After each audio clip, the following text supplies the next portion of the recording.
Let's do this. How's everybody doing? I had nothing better to do tonight, so I figured I'd get back to the podcast since I wasn't able to do it this week.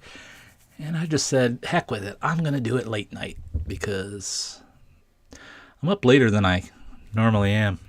So, how's everybody doing? Can you hear me?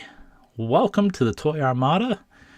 I am Aaron Archer, and you have found yourself late night here watching hopefully some good discussion about toys. I am packing up my office slightly, trying to keep it somewhat together. I'm packing my deep storage stuff. So I found some weird things. I thought I'd talk about whatever we want. My wife and one of my children are in Rhode Island, so I'm got a lot of time on my hands to do other things, so here we are. Good to see the crew, though. Timu, El Kevo, Windcharger, David, Coltron, Joey's, nice, T-Formers 2002, how are you, man? Thanks for the checking me, appreciate it. A lot of stuff I could talk about, but I'd be willing to hear from you guys what you want to hear from about some of the stuff that's been announced and coming out. Proto Man and I recorded a new long form focused on some characters, so that's in the process. My archivist Matt, who's not here yet, but he hooked me up with some great imagery for some of the characters we talked about, so we'll have some good visuals. How's it going, Movie Maker Max? I am doing well. Hope everybody had a good holiday weekend, at least those in the States. Not sure that's the same timing in Canada. What's the yellow figure next to the Marshmallow Man? That is a Godzilla character. I have quite a large Goofy vinyl collection. I'll grab a couple of them. And these are all thanks to traveling to Japan. In some cases, I got a lot of great... every time I would go to Japan, went to the toy store, I'd buy 1 or 3 vinyl figures from mostly Ultraman villains, stuff that appealed to me. And I always made the point, someday I got to get this down. Might be the one thing he can still talk about. But for a long time, every time I went to Japan, I bought John Warden, the ugliest or goofiest vinyl that I could find. Like, bar none. As a result, he probably has some collector vinyls because they probably weren't popular. So I do like little vinyls. So this is the yellow guy.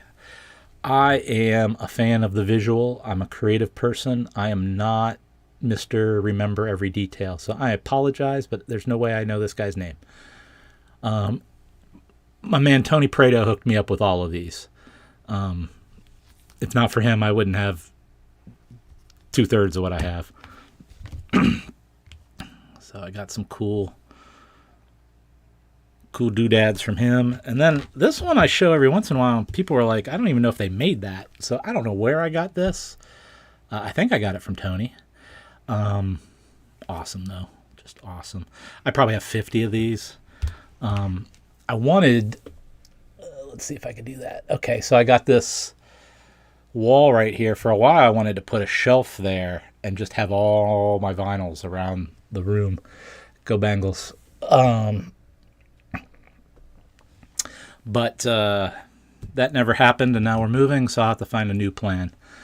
Let's see what is going on. Yeah, I am a night owl. So are most of us past 11:30, or we got some West Coast people here? And then somebody said the EU, so is it early? It can't even be early morning yet. It has to be really early morning, right?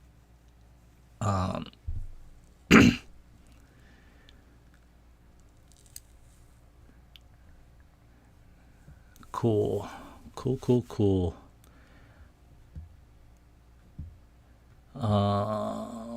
Yeah, yep. Well, if you got dishwashing to do till 1, maybe you got something to listen to, man.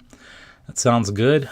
I know I when I'm working late and stuff, I like listening to Team Coco or, Club Shay Shay, things that can just go on for a long time and just keep working and laugh and hear some new stuff. And I don't know, at 50, man, it's hard to listen to my favorite music because I just heard it so much in my life. It doesn't motivate me the way it once did, even if I love it. I've actually been listening to Elvis lately. Never something I listened to, but like I'm going back and like trying to find new stuff, and dude was pretty good. But I digress. Yeah, T-Formers 2002. I know you're with me. Hope you don't have to go to work too early. I just got to get my kid to school by 8. One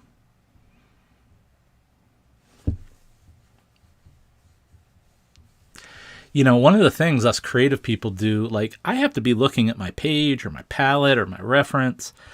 I can't watch any of the new shows or these shows that drop clues or someone's look. If you miss that, and there's all these Easter eggs, and it's not worth listening to, So I haven't seen half the shows people love because I just can't take the time to take my eye off my work or the computer screen to watch those shows. So podcasts with comedy or history. I watch this Fall of Civilizations on YouTube, and it's also a podcast.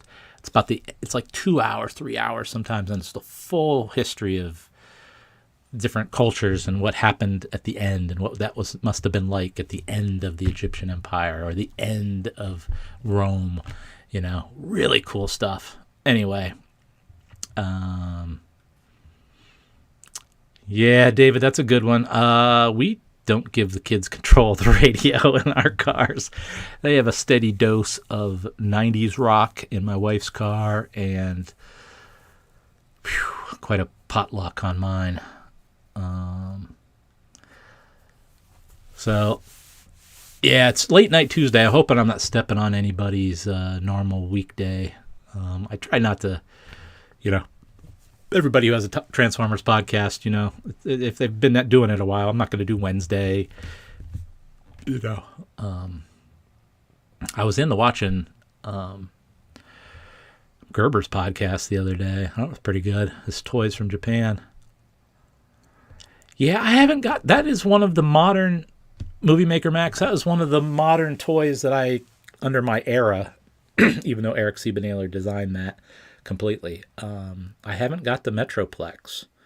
So if there's anybody out there that has an extra Metroplex, let's talk. I do need to figure that out. I know it's not probably likely going to be found in the store at this point.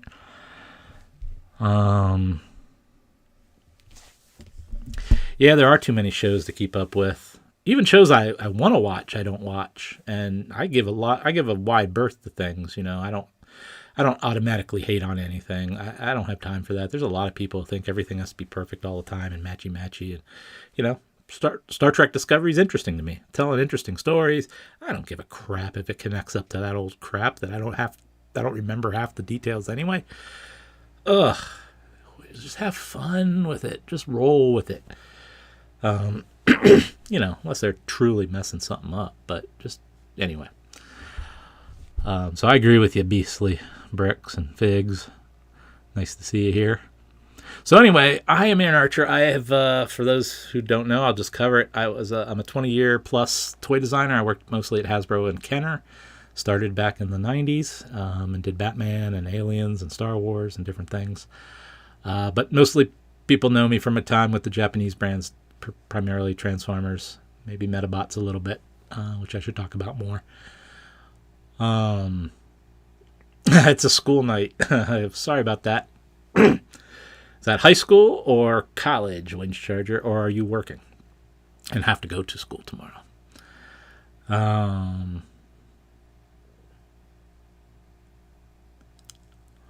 Yeah, Michael. I did. I enjoyed that too, about the Transformer books. That's a good overview. I want to do it again. I might this week, even as I pack stuff up, go through some of the inspiration books or artists I think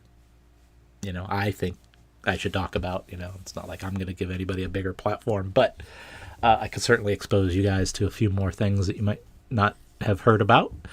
In my travels, I was very fortunate to go to Japan and England and Comic-Con every year and just find really stuff from all over the world, creators from all over the world, and I vibed on that. That was my primary goal. People ask me, do I collect toys and stuff? And for a while, I collected original art. But really, if I think about it over my long haul, I've collected reference books. This is just a small sampling. But you can listen to 30 Rock, although you're going to miss some stuff. But so I'm meandering around.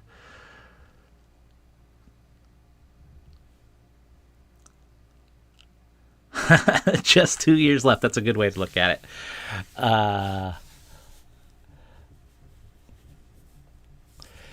Yeah, I'll listen to Community a lot because I know that show like the back of my hand. We watched that on its original run and never got over it. So that's one that pops up for me a lot.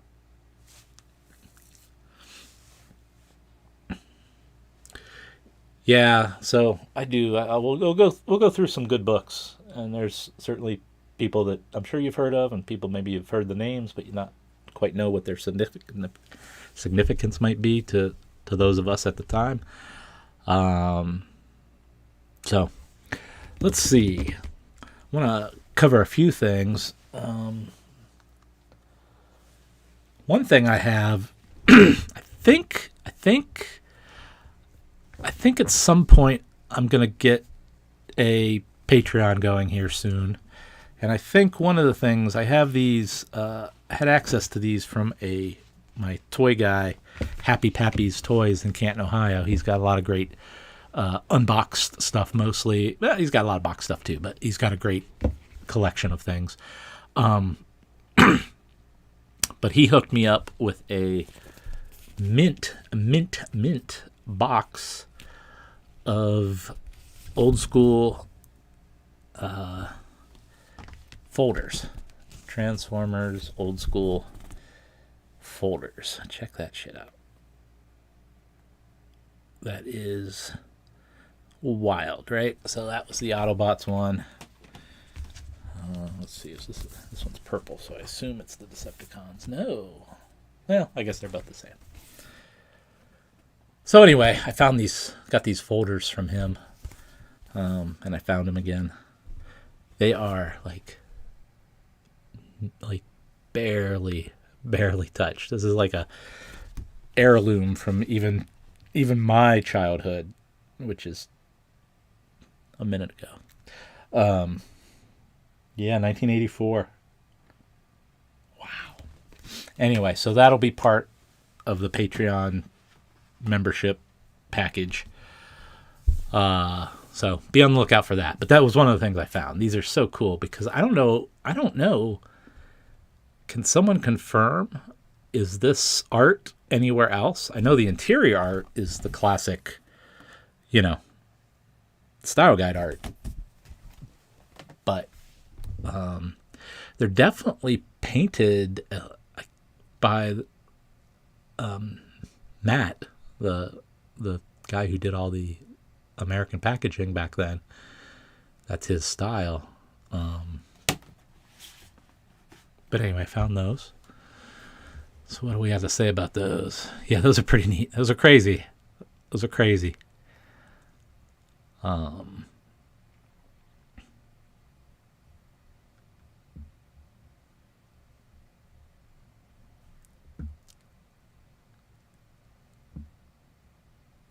Yeah, so be on the lookout for that.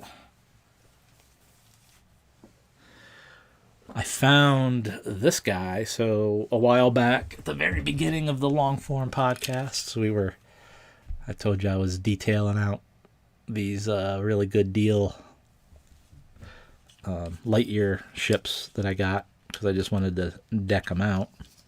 And then Lego made, I haven't opened this one yet, but Lego made the main spaceship right there. and it was $50 retail. And I was like, bull crap. I am not buying that for $50. That is not big enough. It's not significant enough. It doesn't have special anything.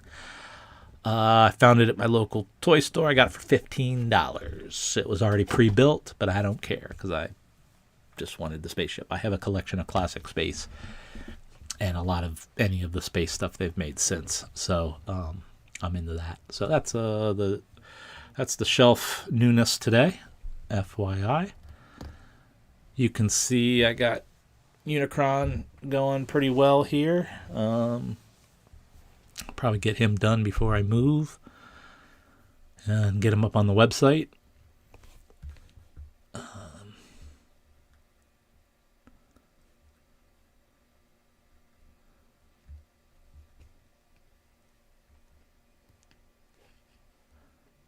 Wow.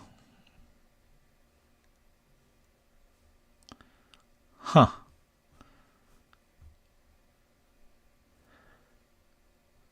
What do you know about Lego Bionicle? You know what? That's a good question. Did Hasbro or Transformers ever conceivably compete or see that as competition with Bionicle? And the simple answer is really no.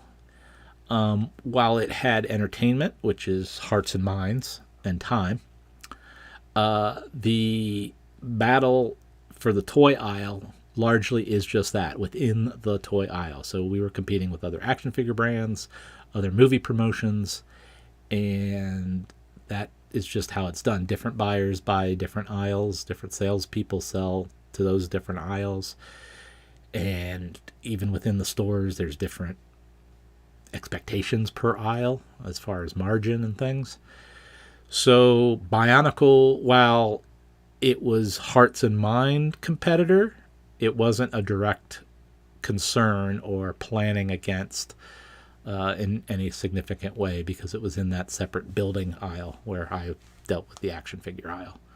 So there's a little bit of the interior secret sauce of kind of how the business looks like at this stuff. So there you go. Good question, though. Yeah, Lego prices, when they increased this last year, I think they went too far. I mean, I've bought a lot of Lego since 2008. I've been buying significantly Lego. When I say significantly, I mean significantly. It's probably my biggest expenditure a year because of my son and I. And this year has been just the least amount of stuff we've bought in a while. And I've bought more, not that I wasn't always looking, but I definitely have enjoyed when I find sales and or deals or busted up boxes, because I just don't want to spend those prices. And particularly for thank God my son loves City in minifigures. We're not paying the premium for the licensing, because I can't, some of those sets, the Avatar sets, some of them looked really cool. But man, they were way, way, way, way, way more than I was ever going to spend. Like, as this thing was $50. I would hesitate at 30 based on what's there. I'd hesitate at 30. So it's at 50. So it wasn't even, I'll get it someday. No, like, not at full price ever. No. Construct bots existed because at that time that was a hot thing happening in the market. Hasbro was competing with Creo, so Construct bots was a new segmentation opportunity and a little bit to compete with Bionicle. But what happened was the action figure buyer saw it as a building thing. The building aisle buyer kind of was like, well, I don't have room for just a couple of SKUs. you guys are action figures, and it became kind of betwixt in between. It wasn't really embraced in the retail at all. And then, like, where do you find it? What is it? So that whole thing unfortunately suffered. So it's another retail environment situation. You know, you can make great product, and if they don't know where to put it, or aren't supportive of where you think it should go, I've seen whole things just get killed. You know, we dealt with that a little bit on Transformers when we did our diecast. You know, we wanted it to be in the diecast aisle to compete with that stuff. Another aisle, diecast aisle, or vehicle aisle. And they were like, yeah, this is licensed, you know, put it in the Transformers stuff. And that guy was like, these are vehicles. I don't want those, you know. So,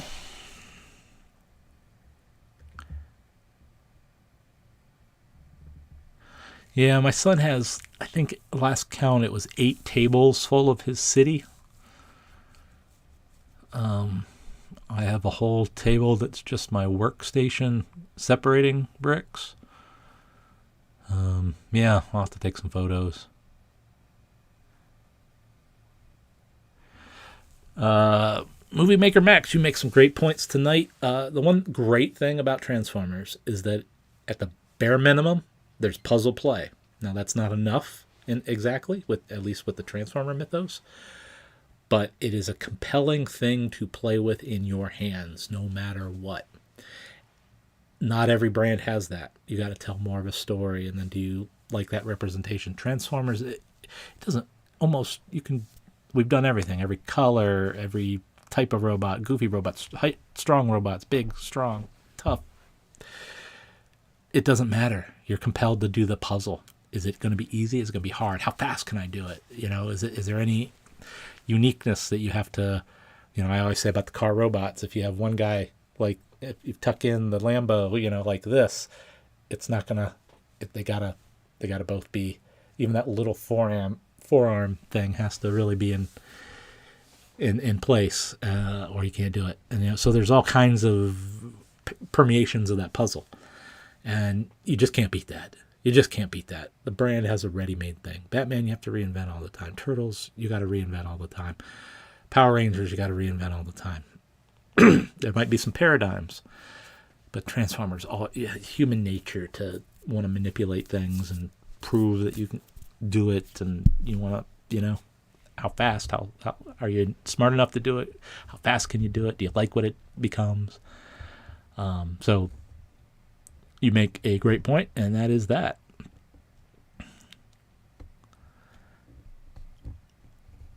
No. We were the whole building thing was we were competing using Creo, not with Creo, but using with Creo as our brand to compete against other building things that were happening. You know, we just, I don't think Hasbro wanted to be left out. You know, everyone compares it to like, oh, they're competing with Lego. Well, there's Mega Bloks and other systems that are in that same category, and it was like we couldn't leave the aisle empty of Hasbro. Right? So it's a business tactic. Creo is Hasbro. Mattel has Mega Bloks. Lego has Lego. Yeah, Built to Rule was prior, obviously, to Creo, which had some very innovative bricks in there. But, you know, tough ask. You know, hey, do a few SKUs, items across a couple brands, but compete with one of the bigger companies. Now, at the time, Lego was certainly down, but the institutional knowledge and technology alone, it was like, how do you even start that process? That was not easy for the Built to Rule team.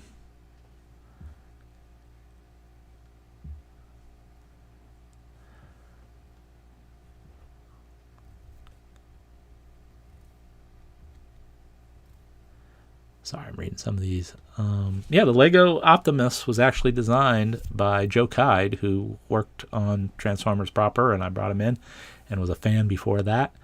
So he got to continue working on Transformers through that item at Lego, which is awesome. Awesome, because he was let go and got told you couldn't work on Optimus no more, and he went to Lego and said, well, maybe I do. So that's awesome.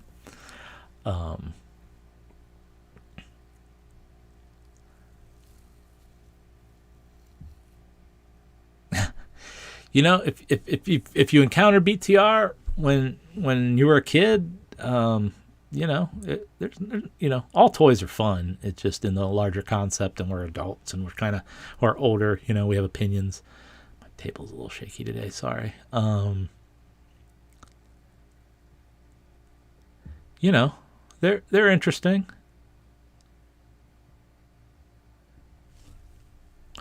What is one figure you regret working on? Wow. That I regret working on?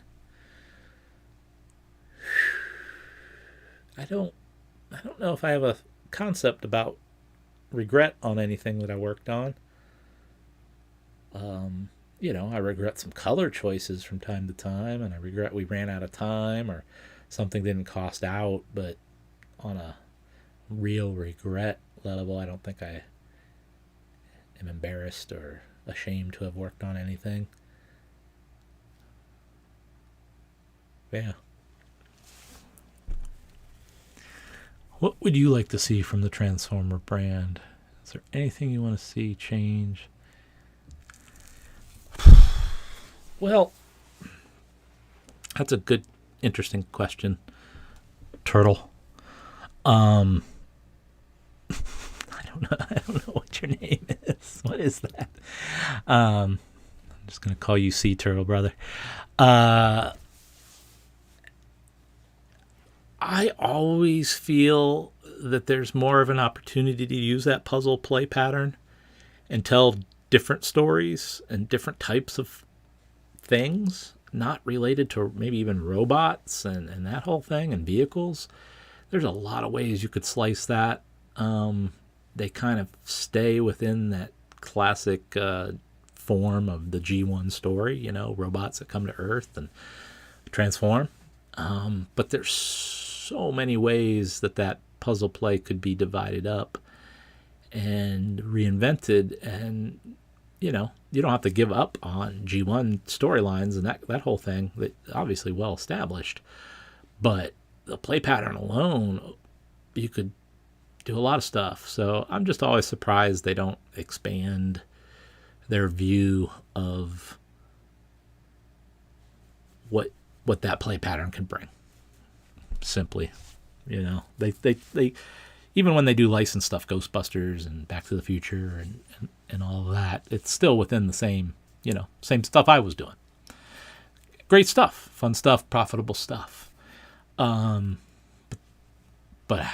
you know, I just think that you could slice it more. So there you go, Turtle. You know, I have no idea anything about Hasbro or Lego. I mean, I'm pretty far out of the Hasbro tree at this point. So when I say we, you know, that a long time ago, we.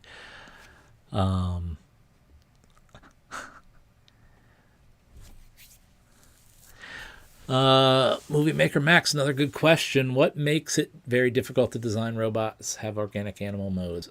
Honestly, I think the largest thing that to overcome in a way is a lot of animals are four-legged animals. Okay, so you got four posts, a body, and a head and tail. Sometimes wings, you know, some other stuff. That layout gets very repetitive, and that spindly legs, it's like the same issue I always talk about with motorcycles. You know, you have this thin and kind of elegant form, and the wheels are obviously have to be there. But when you transform it, there's not a lot of meat there. You know, with those four-legged animals, it just becomes repetitive and kind of limits in some cases. So that's why I like things like when they can do the polar bear, or I think that's why I like doing the insects too. They could move that stuff around and make a regular robot and just have legs hanging off. So that's one thing.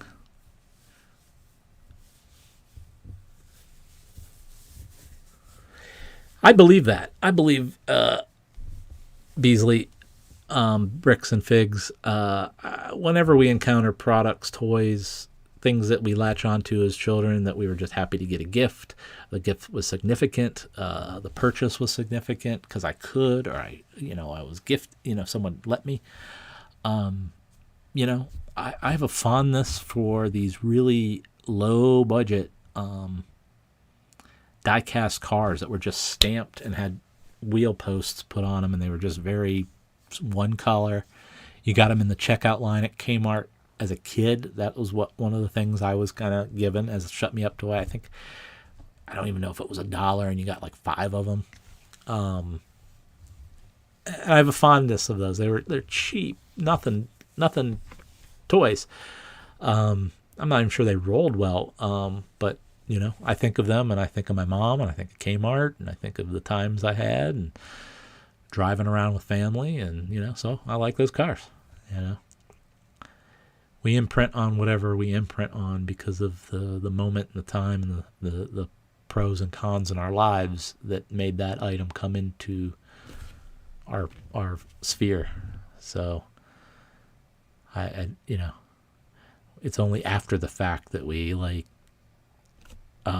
hate things. So let me tell you a little story. If you hear anything about Atari,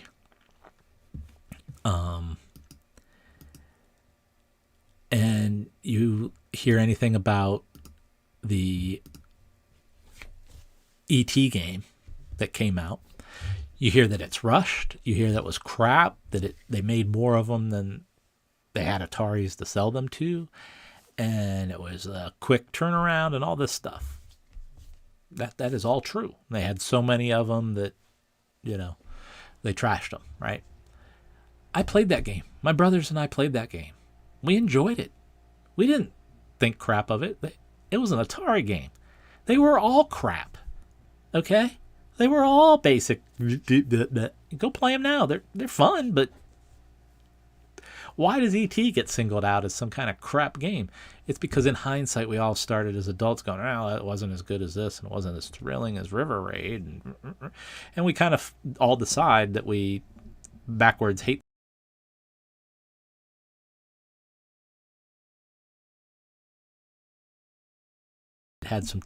It had some flaws based on the fact that it was rushed, I think.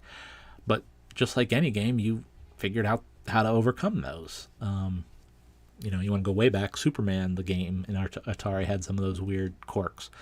So I just bring that all up. That as an adult, we kind of, in this collector world, talk about things that are like, that was crap or whatever, or basic, or, it's like, well, at the time, it was still magical.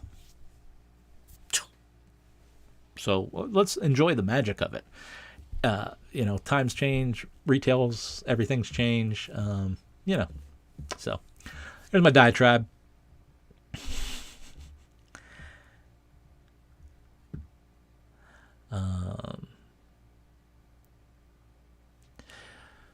Well, in the Beast Wars era, they worked really hard on finding good forms for the animals and largely let Takara figure out how to make it a great robot. They didn't do as much pre-planning on the robot. They just worked about the animals.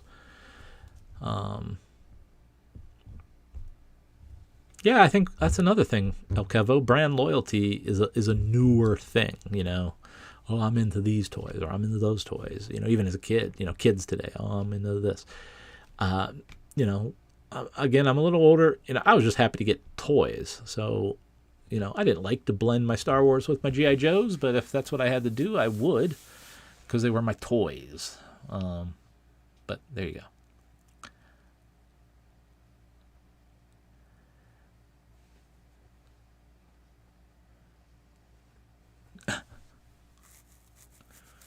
Timu, I don't know anything about that, but that's funny.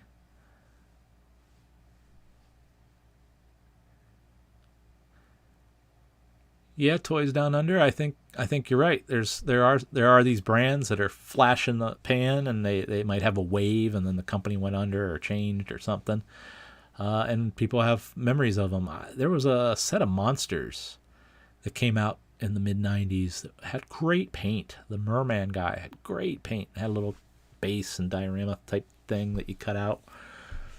I didn't buy the other ones, but that merman guy was awesome, and it'd take me 10 minutes probably online to figure out what line that was, just because it came and went.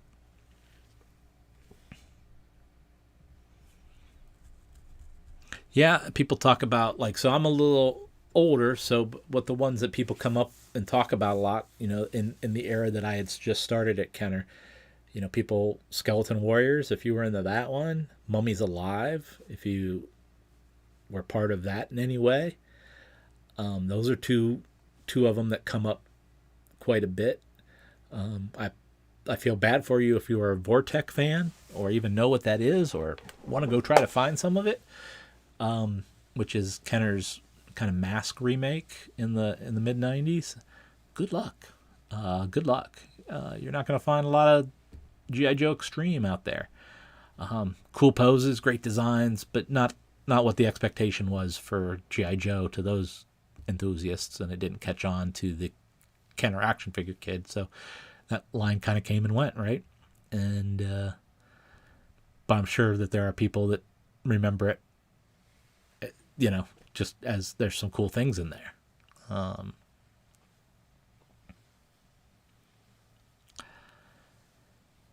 Mattel just can't get anything to stick with boys.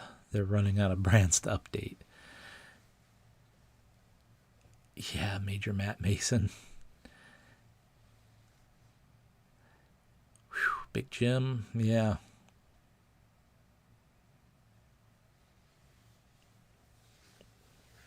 Yeah, I don't know. Mattel, it seems like the toy company is just like every kind of dual companies that work against each other in the same industry. They found they do vehicles really well. They do dolls really well. Okay. Hasbro does, and they do young stuff with Fisher Price really well, but Hasbro does action figures really well. And we do animated toy, for real friends and stuff for a long time, and all the Tiger Electronics stuff, for a long time, where they didn't have any of that, and there's this mountain Nerf, and, there's whole parts of the company they don't even compete against, so it's like we were good at this and not so good at this, and the opposite for them, right? So they've always had struggles with their boys toys kind of world, because you can't only reinvent He-Man so many times, and there's only so many types of kids that are into that level of storytelling, fantasy, sci-fi, right? So I don't know. I struggle sometimes also with, why do we have to keep regurgitating some of these brands? And I don't want to be disrespectful to, let's use the Thundercats. I don't want to be disrespectful to Thundercats. It's got a great mythology, great set of characters. The animation was a high level at the time. Everything about it's got the secret sauce. But I don't know if anyone's really, really, really waiting for it to come back. And so it's just, they keep trying, and it's like, how can you really, just because you have the property, expect it to catch lightning again? It still can be cool, but it just kind of one of these dormant things until lightning in a bottle strikes at the right time. And how, it's tough to predict that. But there's some things that don't need to be brought back, certainly sentimentally. If you want to really do something wild with it, that's fine. But people don't want, the super fans of Thundercats also didn't want Thundercats Go, or whatever that version of Thundercats was called. So if you live and die by your brand, you should kind of enjoy it in all its permeations. But if it always has to be cool guy stuff, well, you're undercutting potentially the sales and relativity portion of your brand, if you're not catching new people. Thundercats 2011 deserved more attention, but again, there wasn't people that wanted to pay attention. It's like, I don't know if there's a concept. It's not a concept, it's a truth. I used to be a drummer. sound echo, right? The sound that you hit on drums echoes so much around if you're in a cinder block hallway and playing your drums and marching band. The echo of the sound is so consistent that you can no longer hear separation of sound. Okay, so sometimes I feel that way with the reissuing of these things. It's all so much the same. Nothing's happening. Some of these brands, I bring up Turtles a lot because I struggle with Turtles because we all love Turtles, but it's 4 green characters, 4 different color masks and belts, 4 different sets of weapons. If you don't have those things, you're starting to confuse what Turtles is. Therefore, there's nowhere else to go. You can maybe change the time period, give them different armor, samurai armor or something, but then you got to tell a great story about that. Whereas Optimus, he can show up as a big rig, he can show up as a space shuttle, he can show up as a fire truck. Gives you some latitude, big monkey. It gives you latitude to reinvent, engage new eyes, freshen up. Some of these brands are really tough. Really tough. Thundercats and He-Man, they got all this extra mythology. Not that Transformers doesn't, but different ways that you have to explain that. And I think it gets tricky. I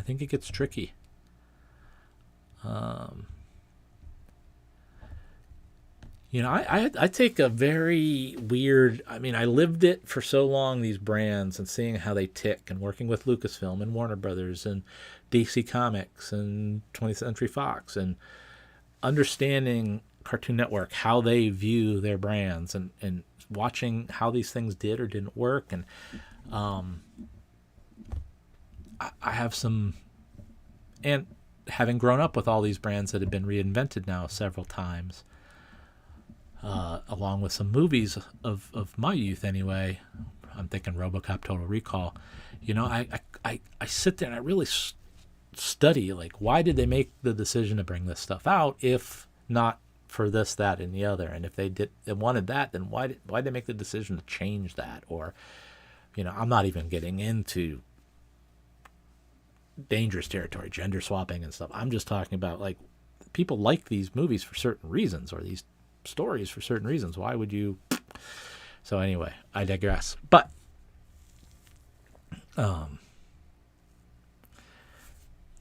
the fact that they're not toyetic enough, or there's fans of the toys where there might be fans of the animation story content, hurts the enterprise. If you're not selling toys, then that becomes somewhat of an issue. Small Soldiers, yeah, there's one, came in and out.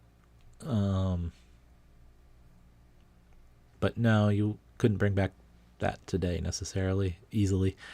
Small Soldiers, a little known fact, sold more in toy revenue. Okay, that never happened, so listen to this one. Sold more in toy revenue than the box office for the movie. Booyah.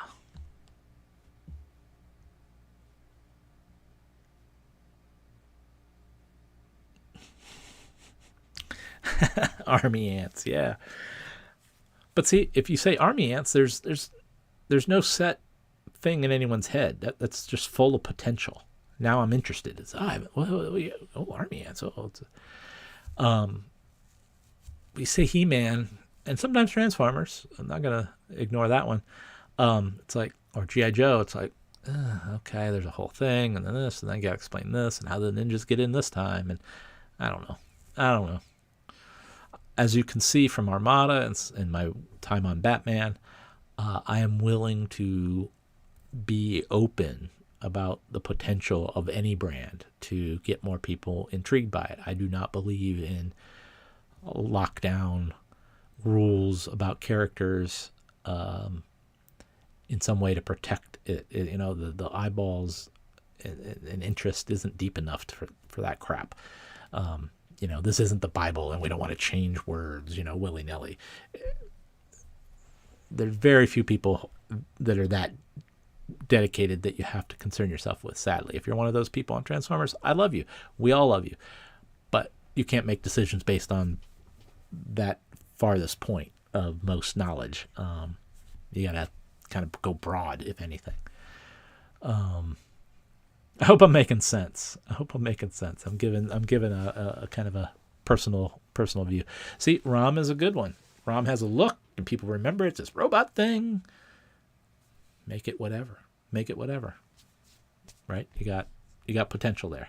No one is holding anybody to some expectation. My light went out. Rom has to be this. Because the 50-year-old guy that was reading those books back in the day and bought the toy back in the day is going to hold somebody's feet to the fire? No. Do what's right. Have fun with it.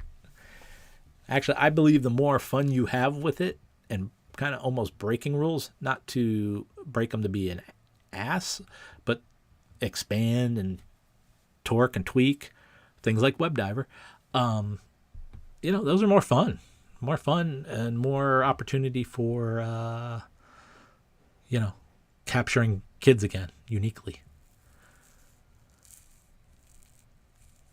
Jace and the Wheeled Warriors. Man, you never know.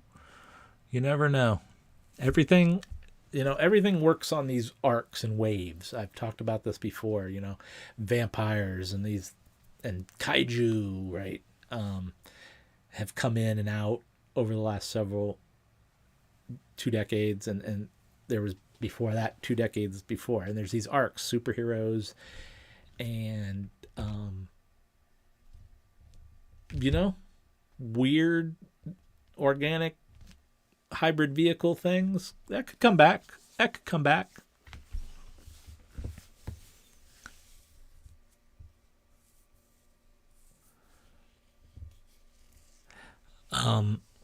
But I wouldn't call if Jace and the Wheeled Warriors, as an example to my theory here, were to come back, you just present it as new, and you build your mythos based on what you need, and your designs up based on what you need.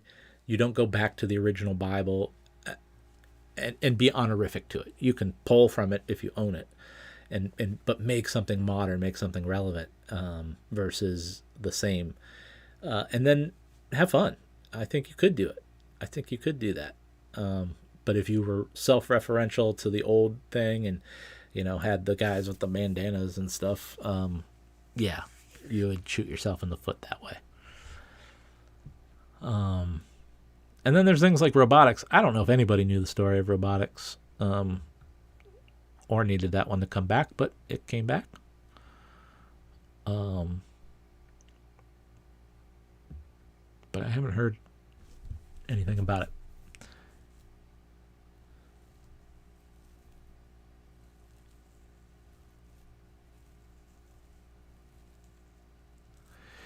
Yeah, Toys Down Under, the whole Megatron thing. Some people, I would run into guys at conventions. We're all entitled to our opinions. I don't have any problem with this, but I would get this kind of comment a lot. Well, I like what you're doing on Armada or whatever, but, I only buy Transformers with diecast, or I only buy Transformers with rubber tires, or G1 characters, and it'd be like, okay, that's fine. We make those too. We do reissues. You got Alternators. There's the occasional, homage that kind of finds its way into the Unicron trilogy that you might be interested in because it's referential enough. But it's like, if you're limiting yourself to only diecast toys, well, that's on you. You're not going to change. You couldn't. It wasn't something that I internalized at all. It was like, okay, great. Like an old time G.I. Joe guy saying, well, I only buy 12-inch. Okay, well, enjoy your old stuff. Hope you get your whole set. So yeah, there's some weird things that happen. And then people get caught up on it can only be a gun, and any change is bad. G.I. Joe, the fans of G.I. Joe are like this. If you put Scarlet in a different outfit, they're like, that's not Scarlet. And it's like, and I say this too, it's G.I. Joe fans would prefer they be more like Scooby-Doo, and they wear the same outfit every day, all day, no matter where they're hanging out. Deep Dive has his stupid dive suit on and hanging out in the rec room because you never know. You got to be ready. It's like, I find it to be very limiting and goofy when you look at it that way.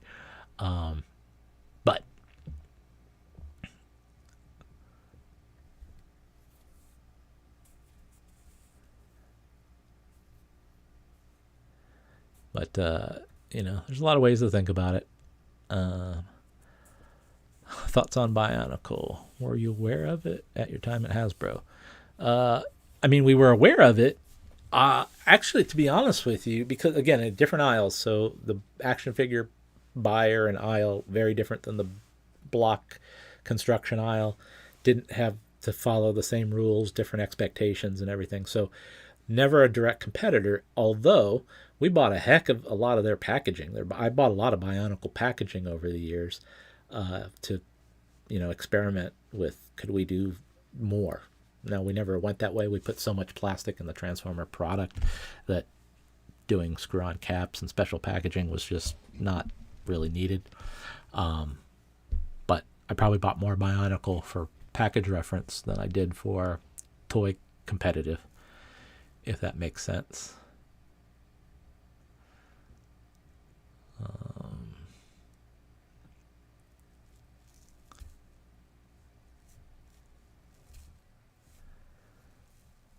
Yeah, I think with all these properties coming back, everybody just has to have an expectation of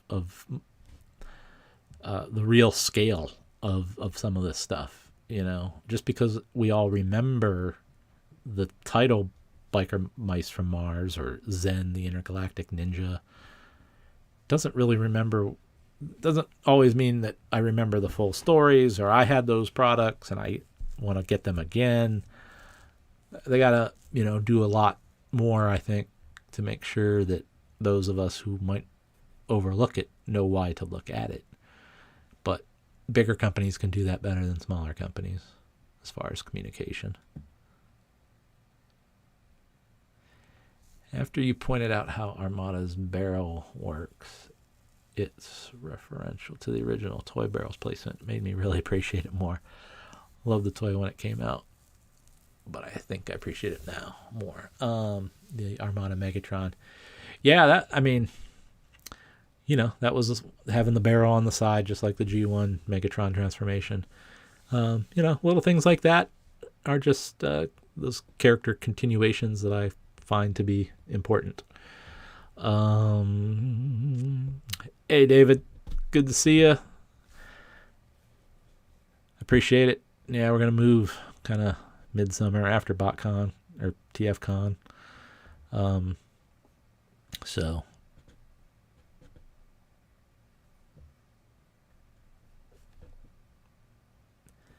So we had a good discussion today. On the website, I still got a ton of these Posca paintings. So if you're interested in any of that, I got a range of characters still. I've been doing a lot of commissions lately, but these things, I haven't been promoting these as much, but they just keep going. So if you're interested in any of those, check them out on my website. The sketchbooks are in progress of the Posca paintings, so that is going to be ready for the summer shows. Whoa. Did you see that? I don't have dust down here. What was that? Little spirit. Jiro's outside, by the way, so that's why we haven't seen the cat. So I will be bringing the books to the shows, as well as plenty of other artwork. I have all kinds of paintings I've been doing and stuff, all different scales and sizes. So I appreciate everybody being here.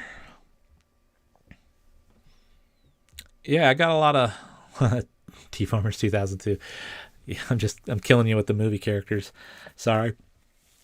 But we'll continue these conversations next time. So I appreciate it. I had a good time tonight. This is nice. Thanks for being here. Movie Maker Max, come back again. Great questions. Hope you have a good end of your night here. You still got a little work to do, huh?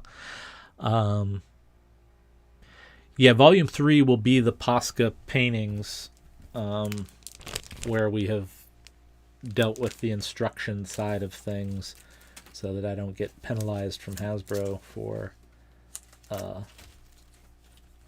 using any marks that aren't mine.